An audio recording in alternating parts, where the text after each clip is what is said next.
In this video, I'm going to break down everything important related to looting to help you guys start snowballing on day 1, and make sure to stick around to the end for some true no BS tips that are going to take you from just understanding the loot to actually loading up your stash with valuable guns and goodies.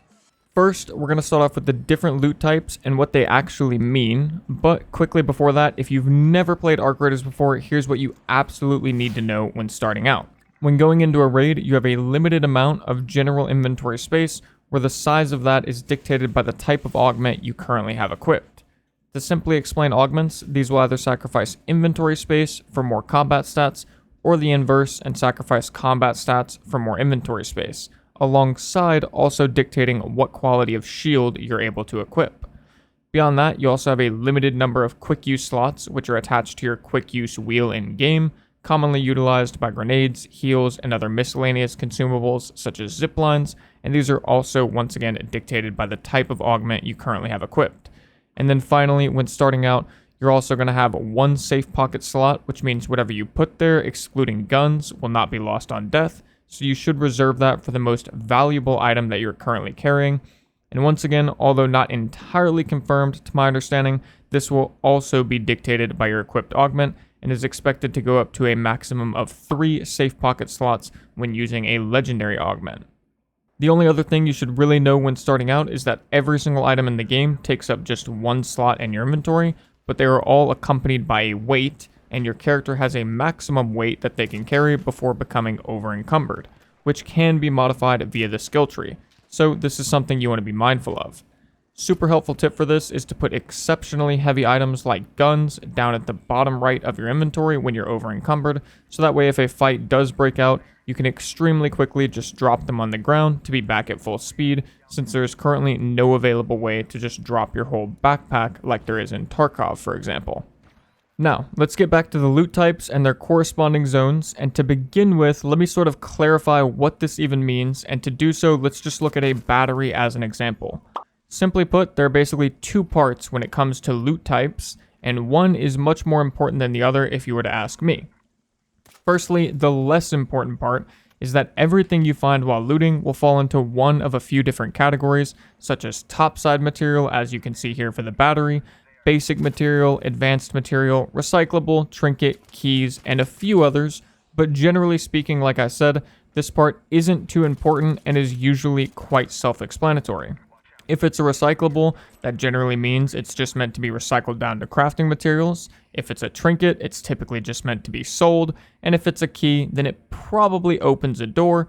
You get the idea. Secondly, and the much more important / valuable information, is the part where it says can be found in, and then lists the corresponding zones where you should expect to have a higher chance of finding said items, and sometimes the items may have 1 or even 2 zones listed here. Let me clarify that even though this makes it seem like you'd only be able to find a battery in a technological or electrical zone, that this is definitely not the case from my testing. And rather, it actually seems like items are tied to a singular or multiple types of containers that they are allowed to spawn in, and there's just a higher density of specific types of containers in specific zones. For example, I found processors in computers, and you'll find much more computers in technological zones, but you can still find computers in non-technological zones. They'll just be far less common.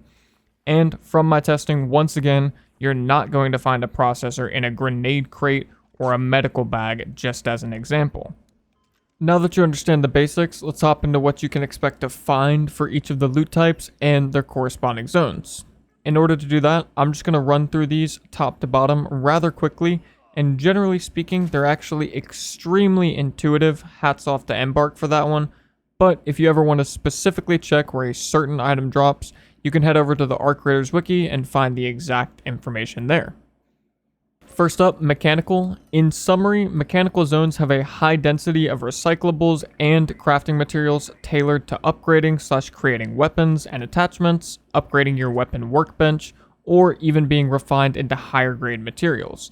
You'll find things like oil, tools, mechanical components, basically anything that sounds like it would be in a car shop in real life, it's probably attached to the mechanical zone. Next up, industrial. As far as I'm concerned, this is basically synonymous with basic crafting materials. Here you'll find industrial chargers, magnets, and generally things that can either be used to upgrade your crafting benches at large or recycled down for the more basic crafting materials that you'll need for all types of things. Following that, we have electrical, which is pretty similar to industrial and mechanical since it has a lot of crafting materials and recyclables once again, but with a high focus on electrical components, of course, which are uniquely used for crafting very high value consumables like Raider hatch keys, the photoelectric cloak, which hides you from arc enemies, the snap hook, aka the grapple hook, but beyond that, on a smaller scale, the electrical components are also commonly used in crafting shields, augments, and other low-tier gadgets as well. As for medical, this one is rather self-evident. In these areas, you're going to find a high density of healing items, crafting materials used for healing items, things to upgrade your medical bench, quest items, etc., etc.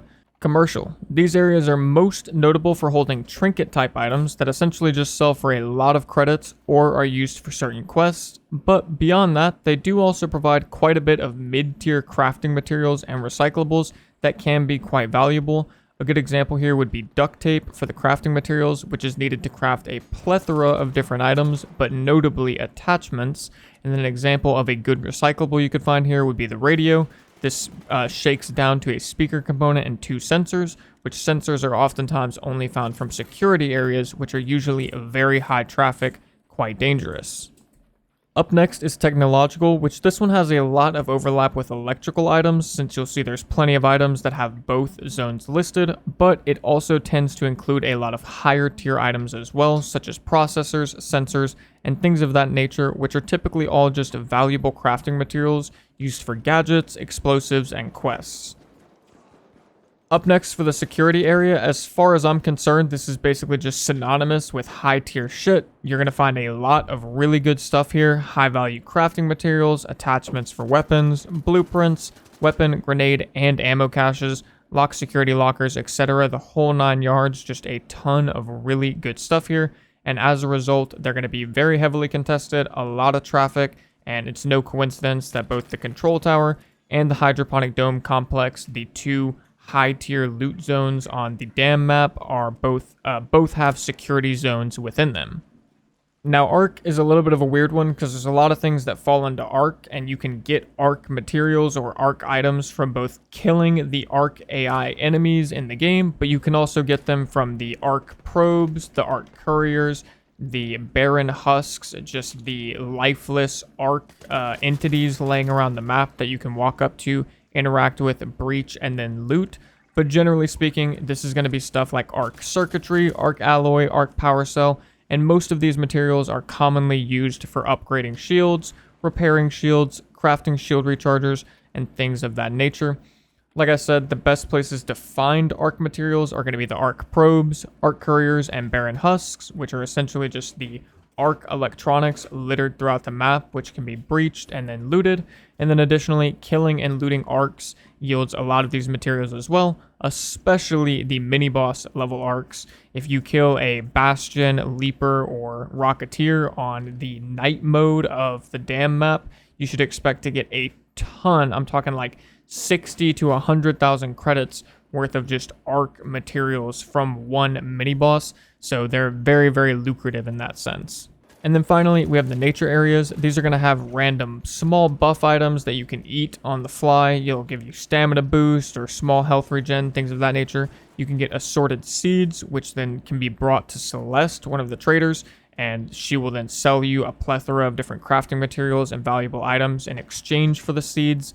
And then also you'll find items specifically used to upgrade Scrappy the Rooster, which is the little rooster that from each mission he'll be getting you basic crafting materials. So obviously that is quite valuable. Alrighty, so at this point you should have a pretty good handle on all of the basics of looting. So for the rest of the video, I'm going to just rapid fire through some of the best no bullshit tips that come to mind for people that genuinely want to just snowball and accumulate a lot of items and or wealth at the beginning of the wipe. So let's go. First things first, especially early on, whenever you ain't got shit to your name, you should be extracting very early into raids. I'm talking like you spawn in, make a beeline for the nearest high value loot area closest to you, try and hit some potential weapon cache spawns on the way, maybe take a singular fight at most, and then as soon as you have a full inventory, just head straight to the nearest extract and dip. This isn't the most fun thing in the world, but you can get a full inventory and extract in like 10 minutes or less, and trust me, it's definitely worth it when you're starting out. Arc Raiders tends to be a lot more fast-paced when it comes to general match time and more specifically looting and extracting when compared to most other extraction games due to the limited inventory and extractions being available right from the start, so you should really be taking advantage of this. Next up is that you should not sleep on killing the mini-boss arcs like the Rocketeer, Bastion, Sentry, and Leaper. I know they're scary as hell at first, especially as a solo, but I'm telling you that they give actually ludicrous amounts of arc materials, which you will need a shit ton of to repair and make shields, among other things as well, but the main sink will be your shields, and they give even more experience, which is great for getting your skill tree filled out as soon as possible. There are plenty of videos already out there on YouTube that will show you how to kill each of the different mini-bosses, but generally speaking, wolf packs and showstoppers are going to be your best friend here, and for some of them, it's really just as simple as dragging them to a building, then standing inside the building near the door, and just littering them with some grenades and landing shots in between their attacks. Especially on night raids, these things are actually an infinite money and XP glitch if you can come in with a God Squad trio that is able to just run around and kill all of them without dying to third parties. Moving on, the next tip is to go ahead and familiarize yourself with the weapon cache, grenade cache, and medical bag spawns on whatever maps you're playing. Once again, this isn't the most fun thing to do, but once you've figured them out, it's not really something you're going to forget unless you take a huge break from the game, and it's incredibly valuable to be aware of when you're close to one, so you can just stop by, take a peek, see if it spawned, and if so, awesome. If not, just keep moving and looting. The best way to go about this is to make use of an interactive map online. I've been using the ones on Metaforge right now, which you can find linked down below, but I'm sure that more will come out after the game's full release. Quick tip here is that on the daytime dam map, there's a guaranteed weapon cache spawn right here, and you get to it by going through this door and then lowering this drawbridge type thingy. Obviously, this was guaranteed during the server slam, which means it may or may not stay that way after the full release, but it's definitely something to keep in your back pocket. And last, but certainly not least, the final tip I'm going to give is to avoid and get over gear fear. This is a pretty common concept for people who have played extraction games before, but if you haven't, then simply put, gear fear is whenever you have good weapons, armor, medical items, etc. in your stash, and rather than actually bringing them into raid and using them, you just let them sit in your stash and collect dust, because you're too afraid of potentially losing them. Being blunt, having gear fear is just bad, and will simply stunt your ability to actually improve as a player, as well as your ability to actually accumulate even more items and credits. It's a bit of a complicated topic, but if you fall into the mindset of having gear fear, you will inadvertently build bad habits, be afraid to take fights that you probably should take, and most importantly, you will simply have a much, much lower extraction rate overall. All of these things will contribute to you being in this cycle of just constantly being stuck using average or below average loadouts all the way up until maybe the last few days or weeks of the wipe/expedition project, at which point you finally feel confident enough to bring out your good stuff and then realize that you have no idea how to actually PvP with a good kit, lots of consumables, etc. Now, I'm not saying you need to be silly about it and bring in a purple weapon with only a light shield, 2 bandages, and 1 shield recharger. Of course not. But once you actually can put together 1 to 2 full decent kits in your stash, you should really start to consider busting them out, because taking that additional player power into a lobby and then using that to loot higher tier zones, win more PvP fights, fight more arc mini bosses, loot locked key rooms, and all of these high value activities is how you really snowball out of control. And that's going to wrap up the video. Obviously, there are a lot more basic things that could be given as tips for how to snowball, such as bringing in a lot of meds, some tips on how to PvP a bit better, etc. But I've got a full beginner's guide coming out on the day of the launch that's going to dive into all of that and more. So as always, I hope you guys enjoyed this video and make sure to subscribe so you don't miss out on the future content.